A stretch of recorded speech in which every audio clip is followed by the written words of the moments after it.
Mama Snoop, how you doing? I'm doing good. What's up? I'm doing good. Well, thank you. Welcome to Break the Bank TV. It was a pleasure having you this weekend. It's Mother's Day weekend, so happy Mother's Day. And so, for everybody who don't know, you are Darren Ross's mother, also known as Lil Snupe. Lil Snupe is definitely a legend. I feel in his own way. Definitely made a stamp, put on for Jonesboro. I never heard of Jonesboro until Lil Snupe came out. Right. And he reps it hard. Right. He repped it, and he's definitely a legend. Dream Chasers, he signed with Meek Mill. So I know you're very proud of him. I am. And, I know he's looking down smiling right now.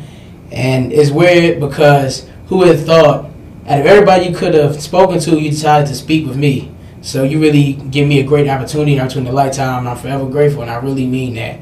And I just thank you for this, because it's amazing. I'm stoked right now. Yeah, it was my pleasure to give you a chance, because everybody started from somewhere, and hopefully, me seeing you and who you are, you definitely headed to the top. So just keep your faith and keep pushing. All right, well, thank you very much. I really appreciate it. So, what can you tell us about the Lil Snupe Four Corners Foundation? Basically, what I created, the Lil Snupe's Four Corners Foundation, I was more so thinking about kids who was like Snoop. I kind of put the thoughts that he had together. He always wanted to help other people, so I figured if we're going to keep his legacy alive, why not doing it by blessing others? Okay.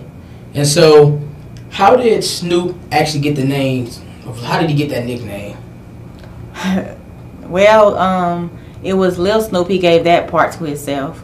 Okay. His nickname Snoop, his godmother gave it to him because his dad nickname is Charlie Brown. Okay. So, I was just thinking, like, Snoopy just was too corny for me. So we wasn't going to do Snoopy, and she was like, just call him Snoop. So Snoop just stuck with him. Okay. So I see the correlation. That's a good story. So, of course, a few years ago, Snoop was murdered, and I know that as a mother, you never expect to get that call. And so there's a lot of confusion with, I guess, fans of Snoop, but just people in the media about who really did what, because the media always had, in the beginning, initially had everything portrayed from Tony Holden, I believe that's his name. Yeah. And then there's another individual in the picture, Edric Stewart, also known as Lil E, correct? Mm-hmm. And so I know the case is probably still pending or still open, so I don't want to get into too many details, but what can you reveal about the case that a lot of people don't know, or who's wondering any updates? Because it's been a few years now, and I believe that is the murder still unsolved? Right now, it's not unsolved. It's still open. Number one, Tony Holden did not kill Snoop. It was Edric Stewart. That's the number one fact of all things. I'm not saying Tony Holden is innocent.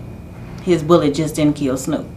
So, the case is still open. I thank God for that, because they did close his case and totally ignore his life, So I'm thankful that his case is now reopened and Edric Stewart will be convicted.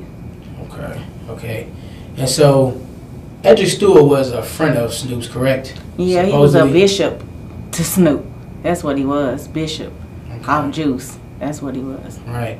And so how did you initially meet Edric? Did he just come over the house one day with Snoop? Yeah, he just kind of came around. I don't really know the kid. I tried to give him the same respect that Snoop gave him. But he just kind of came around and played that little innocent yes ma'am, little sneaky conniving type thing. Now that I look back on it, he was real quiet, so I can't really say what his personality was, because he didn't do much talking around me.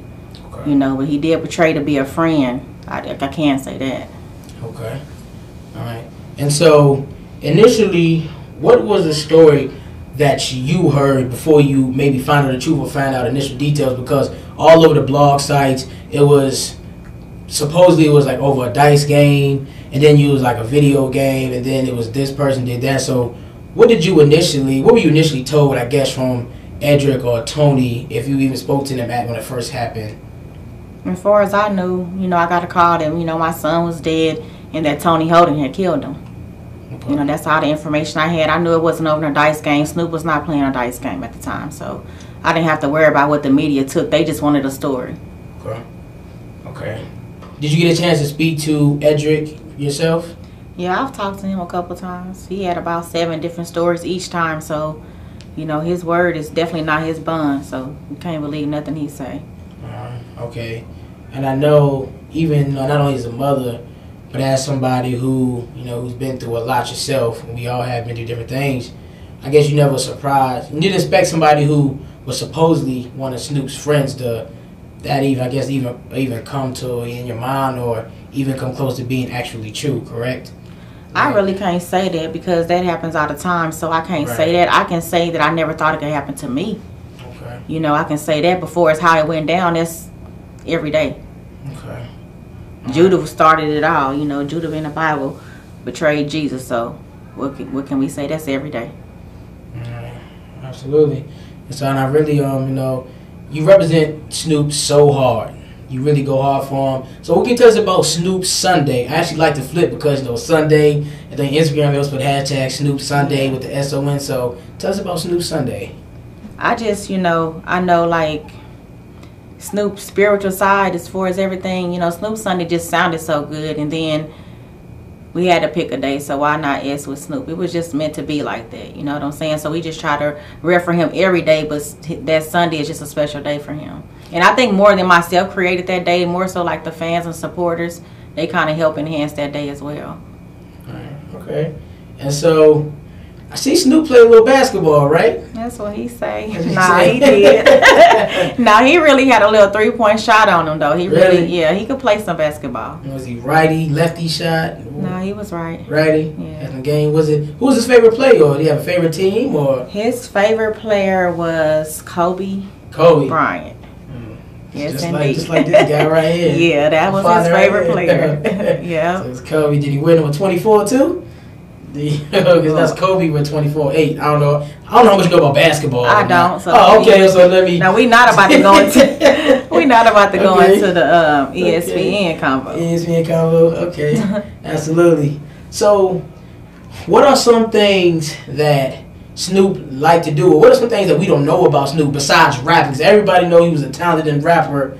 So what else? What is something we don't know about Snoop that maybe you can share with us? Like, did he like art, or was he like into video games heavy, or maybe boxing or something, or just something maybe out of the ordinary? I mean, maybe Snoop, he liked basketball. He liked to just be the class clown. Like you could just, if there was a conversation going on, he probably the only one standing up, doing all the little, everything, the movement, the gestures. So, yeah, he had a personality of his own. At the same time, he just recognized people, so he could read people real good. We have that little gift where we could just read through people. Before is that, you're going to get a laugh out of Snoop. That was a good thing about him. He kept the life of everybody going. Mm-hmm. Okay. And so, you have a documentary coming out with Lil Snoop. And so, what can you reveal about the documentary? Like, will it have any maybe special appearances or cameos? Any type of what locations you may have filmed it in, or what can you reveal about it? First, I can tell y'all it's gonna be the bomb.com. But no, for real, basically, just everybody that Snoop had pretty much involvement with in the hip hop game was involved in it. They show major love. You're gonna get a chance to know who a Darren is. You'll get a chance to see how a Darren turned into Lil Snoop. So it's just so many different things. Everybody will finally get the facts about his case. Details will be on the documentary. So it's just so much to look forward to on the documentary.